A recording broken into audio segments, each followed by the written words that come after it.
Supreme কোর্টের এই সিদ্ধান্তে সেখানে পরিষ্কার বলে দিচ্ছে এ ধরনের ক্ষমতা কংগ্রেস কখনো রাষ্ট্রপতিকে ডেলিগেট করে।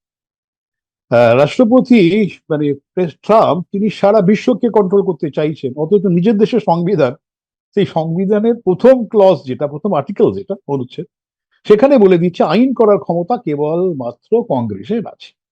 এবং সেখানে 8 নম্বর ধারায় পরিষ্কার বলে দিচ্ছে সমস্ত ট্যাক্স ইনক্লুডিং ট্যারিফ সেটা কংগ্রেসই করতে, কোনো এমার্জেন্সি ক্ষমতা বলে প্রেসিডেন্ট সেটা করতে পারে। যা পৃথিবী দখলের বাসনা, সে যদি নিজের দেশেই সংবিধানটা পড়ে না থাকে, তাহলে বোঝা যাচ্ছে কি ধরনের একটা বিপর্যয় এসে গেছে। এর ফলে একটা আমাদের দেশের অর্থনীতির প্রতিক্রিয়া পড়েছিল, শেয়ার মার্কেট একটা ব্যাপক ধস নেমেছিল, কিন্তু আবার উজ্জীবিত হওয়ার সম্ভাবনা রয়ে গেছে। আমরা বিকল্প খুঁজছিলাম এবং ইউরোপিয়ান ইউনিয়নের সঙ্গে আমাদের প্রায় চুক্তি শেষের দিকে, অধিকাংশ ক্ষেত্রে কিন্তু কিন্তু এই ট্রাম্প যে নতুন কর বসিয়েছেন সেগুলো সব বাতিল।